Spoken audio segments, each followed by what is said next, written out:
Hey guys, welcome to Madhu's World of Happiness. তোমাদেরকে আরও একবার ওয়েলকাম আমার নতুন ব্লগে। অনেকদিন পর আবার ব্লগ দিচ্ছি। কয়েকটা কথা তোমাদের সাথে শেয়ার করব বলতে দেখো, এই যে আমি আলিপুরে চলে এসেছি, কিছু আপডেটস দিইনি, কোনো ব্লগ করিনি, তো তোমাদেরকে এটা বলার জন্যই, মানে কয়েকটা কথা শেয়ার করার জন্যই আর কি ব্লগটা স্টার্ট করা। আর প্রথমেই বলে দিই, আমার গলার অবস্থা খুব খারাপ, আমার প্রচণ্ড ঠান্ডা লাগছে। আমার আর শিলিগুড়িতে থাকতেই ঠান্ডাটা লাগছিল, কিন্তু আমার কালকে আরো বেশি ঠান্ডা লাগছে আসার সময় গাড়িতে। এখন কথা বলতে গেলেও কাশি কাশি উঠছে। যাই হোক, ওষুধ চলছে, শিলিগুড়িতে একটা ডাক্তার দেখিয়েছি, তো তার ওষুধগুলোই এখন চলছে। কাশির ওষুধ, একটা নাকের স্প্রে দিয়েছে, আর অ্যান্টিবায়োটিক দিয়েছে। এই এই ওষুধ আছে, চলছে ওই ওষুধগুলো এখন।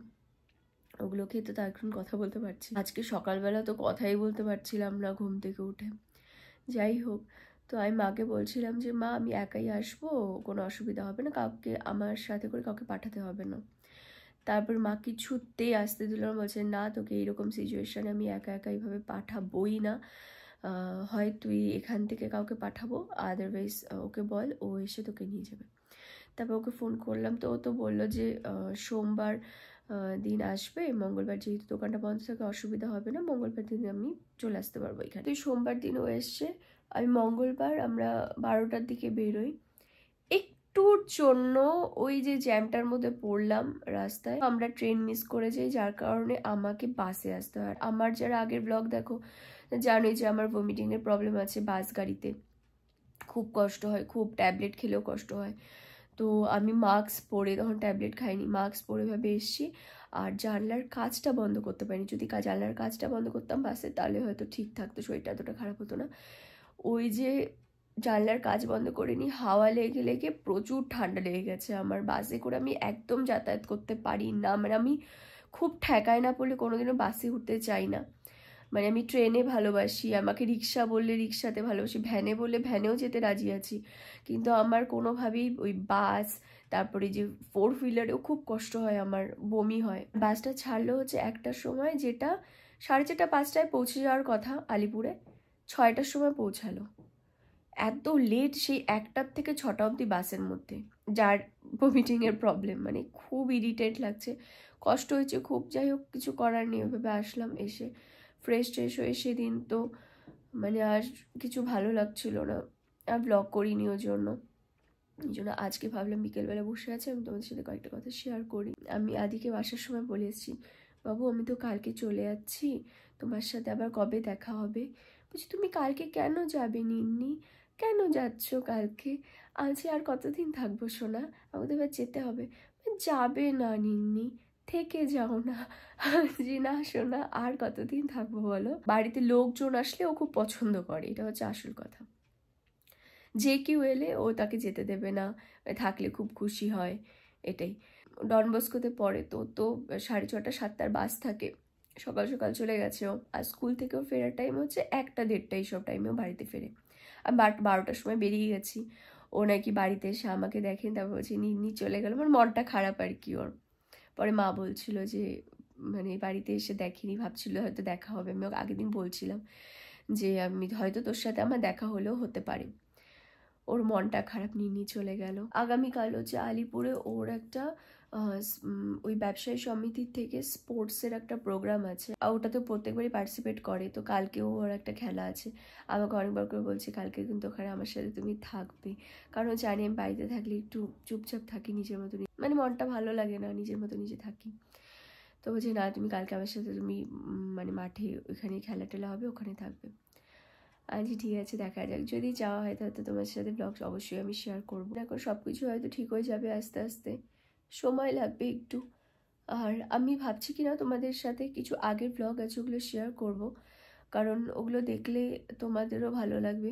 আর আমি নিজের ব্লগ নিজেই দেখছিলাম, যখন ক্যামেরা মানে ভিডিওগুলো দেখছিলাম, তো আমি ভাবছিলাম যে কতটা চেঞ্জেস চলে এসছে আমার মধ্যে। সেই যে একটা ফেসের মধ্যে গ্লো ছিল, ওই ব্যাপারটাই আমার, মানে কিছুদিন এই মন খারাপ এইসবের জন্যই ওই ব্যাপারটাই আর এখন নেই আমার। আমি আগের ভিডিওগুলো দেখে নিজের সাথে নিজে আয়নায় কম্পেয়ার করছি, আমি বাবা, মানে বিগ ডিফারেন্স নিজের ফেসে নিজেই দেখতে পাচ্ছি।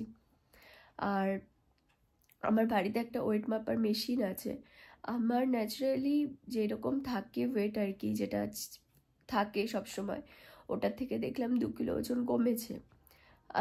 আমি বললাম বাবা। আমি 2টো সোয়েটার পরে আছি, এখানে একটা সোয়েটার পরেছি, এই আরেকটা সোয়েটার পরেছি, শাল গায়ে দিয়ে আছি। প্রচণ্ড ঠান্ডা আলিপুরদুয়ারে, 3 দিন ধরে রোদের মুখ নেই।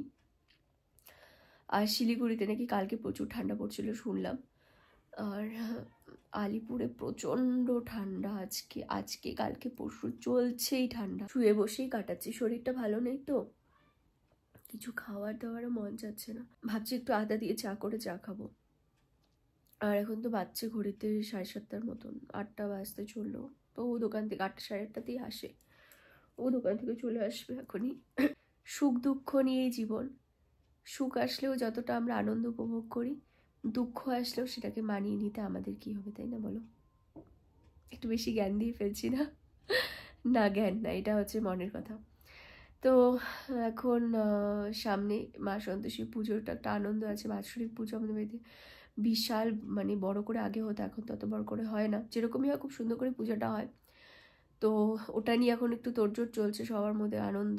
আজকে কি আবোল তাবোল বলে আমি ব্লগটা করলাম, কারণ আমি ওখান থেকে আসার সময় আর কোনো ব্লগ করিনি। আর ওই সময় না মানে কি ব্লগ করবো বলো তো, ফেরার টাইমে মাকে আমি বলছি, মা তুমি তো একদম কাঁদবা না, তুমি যদি 1 ফোঁটা চোখের জল ফেলো তার কিন্তু খুব খারাপ হয়ে যাবে, এরকম করে মাকে থ্রেট দিয়েছি রীতিমতো। তো মা আসার সময় আর কাঁদিনি। তারপরে আমিও একদম মানে ঠিকঠাক ছিলাম, যাতে কোনোভাবে মা না কষ্ট পায় ওটা চিন্তা করে। তো পরে আমি এই বাড়িতে আসার পর আমার শাশুড়ি মায়ের সাথে আমার মার কথা হয়েছে। আমার শাশুড়ি মা বলছে যে তো মা ফোন করে কি কাঁদছিল, তখন সেই কষ্ট লাগলো। হয়তো ঠিক হয়ে যাব, ঠিক হতেই হবে। মানে আমি চলে আসার পরে মা নাকি আমার শাশুড়ি মাকে ফোন করে অনেক কাটাকাটি করছে, ওটাই বলছিল মা। আমার সামনে কাঁদিনি, কিন্তু আমি আসার পর কান্না করছিল। যাই হোক, এরকম ব্লগ আমারও দিতে ভালো লাগছে না তোমাদেরকে, এইরকম কথাবার্তা এগুলো। আমি চেষ্টা করবো নেক্সট ব্লগটা খুব খুব খুব ভালোভাবে দেওয়ার, যাতে একদম ঠিকঠাক থাকি। আমি যেরকম সবসময় উৎফুল্লভাবে থাকি ওরকমভাবে যেন থেকে তোমাদের সাথে ব্লগটা শেয়ার করতে পারি। তো চলো, আমার ওই ইমোশনাল হয়ে গেছি। যাই হোক, চলো নেক্সট ব্লগে তোমার সাথে কথা হচ্ছে। আজকের মতো টাটা।